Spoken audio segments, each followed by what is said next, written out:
Dr. Miller with the book club. Just a short one here. If you haven't seen my book review on Muscletown, USA, I highly recommend you go check that out too. It's in the same vein as sports history. I'm interested in physical culture. I like to know why we do things. Professor, that's kind of how it goes with the cut. So I found this book, and it came in one of my feeds, or I would never would have found it. The feeds I get about research, and it's called Strength Coaching in America. It's written by Shurley, and the co-authors are Jan and Terry Todd. Terry Todd has passed away recently. His really nice memorial done for him in Journal of Strength Conditioning Research is in this book as well as in appendix. But the Todds are significant figures in capturing physical culture. In other words, the background of a very colorful background of the barbell, very colorful background of resistance training. And the book is really about strength conditioning and the birth of the modern strength conditioning coach. Like, where did that coach come from, right? If you're a strength coach, I think you'll find this interesting. But all the characters along the way. So, but back in for a second, Terry and Jan started the Stark Center. University of Texas at Austin. I've had a chance to visit the museum there. It's one of a kind facility. If you're interested in the study of physical culture, that's, I think, the only place in the country that does it, at least like that, and has a museum. It's phenomenal. The work they've been doing. If you've watched any of the Rogue videos on some of the characters, the early on characters in strength and the strength training in general, like the vaudeville act, so on. You'll see them in that. Like, I think the one about the Icelandic culture thing, right? Jan and Terry are part of this. They're the ones that really have pushed for the establishment of the Starks Center, and just really cool. I highly recommend you check it out. But the book, man, it really does a good job. It covers a lot of ground from antiquity all the way up to modern day, the modern day strength conditioning. So Boyd Eppley's, it's just, I'll hit some highlights here. Delorme, maybe back up a little bit. So characters and Milo Creton, but there's other instances of strength training early on, like really early on in human history. There's some really cool pictures in here, but a lot of examples from antiquity of where resistance training was, the start of it. And then of course in the United States, because the book is about strength conditioning in America, how in the 1800s, kind of some of these pioneers and trying to fight against a lot of these stigma about weight training, these beliefs about weight training, about the type of stressors, and there's only so much essence that we have, and that we use too much of it. Weight training, we're wasting it, and weight training people are going to die younger because they're they're wasting all their essence, early on. It's too much exertion's bad for you, etc. Very interesting history. All the way up into more modern times. I'm going to skip ahead quite a bit, but there's a lot of characters in there from the 1800s. Really interesting. 1950s, though, like Delorme. Okay, Dr. Delorme was, war is terrible, obviously, but there's a lot of innovation that usually follows as a result of war, and Delorme was the beginning of programming. I have his book, PRE, Progressive Resistance Exercise. We still use his methods today in rehab. He's an Army doctor that started using weights to rehab these individuals. I like to understand, like Delorme, I didn't know his history, like his history with weight training, why he was into it, why he thought this would be beneficial to some of these soldiers returning that had been injured. And, again, it's the birth of really a modern use of resistance training for rehabilitation, and we still use his methods today. And then, of course, the Soviets and their contributions with periodization and the organization then of the strength conditioning field.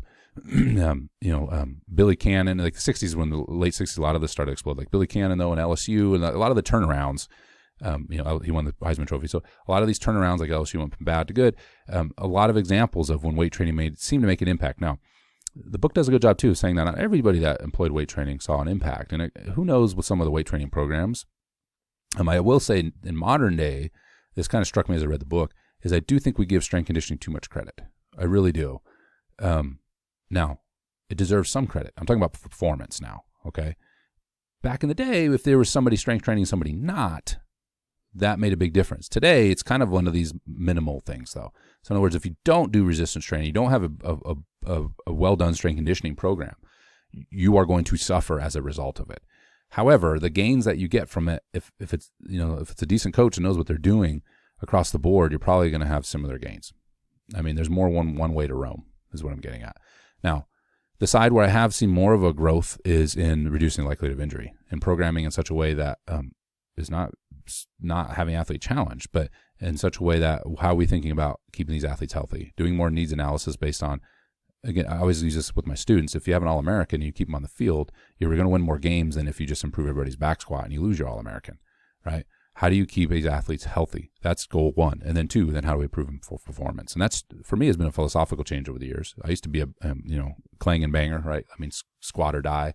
And I still love squatting, barbell squat, things like that. But I've kind of taken it back a little bit and said, reassess my own philosophy and say, what's the goal of a strength conditioning coach? Well, to have athletes stay healthy, number one, and run faster and jump higher and perform their sport better, right? Under the tutelage of their sport coach, which could be the same person.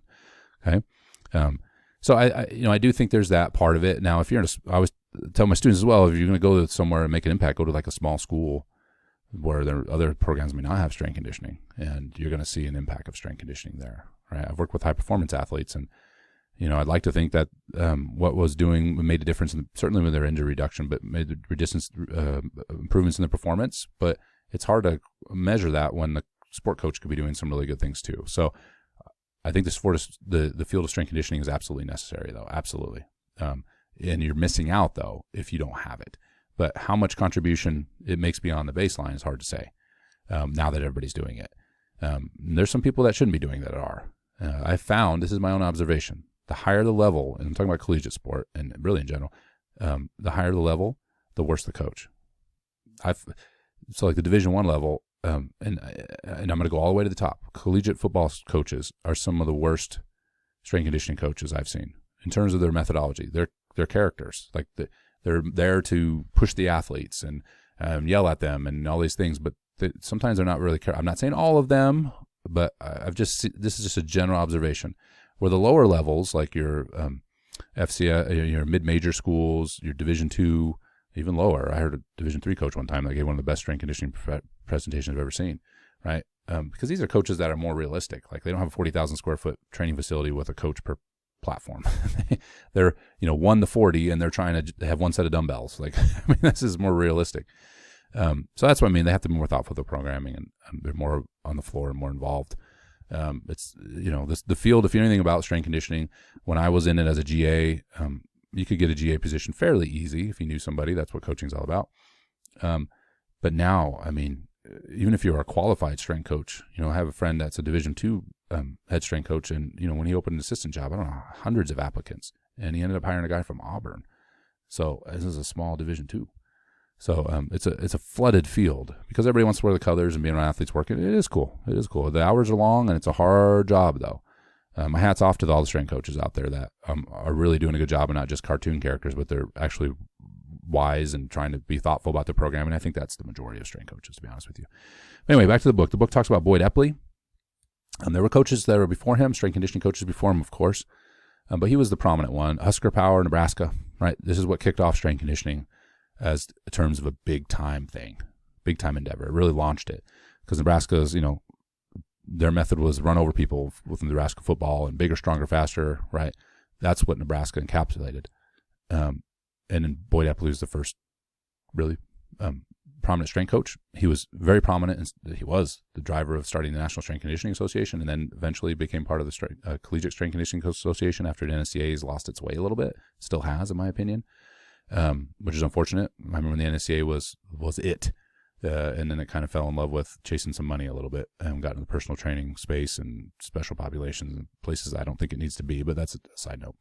But anyway, just an interesting history of strength conditioning, both from a programming aspect, the characters, the philosophies, how things have changed over the years, the use, the controversy of the machines, functional training, I think a balanced approach, to understanding where we are today in terms of a modern strength conditioning coach. I highly recommend it as a read. It's an easy read. I think it's 180 pages, and there's just a massive section on citation. I don't know if this was a dissertation or if it was a master's thesis or something, but 180 plus the really well done memorial to Todd at the end. So highly recommend it. All right, I'll see you in the next video.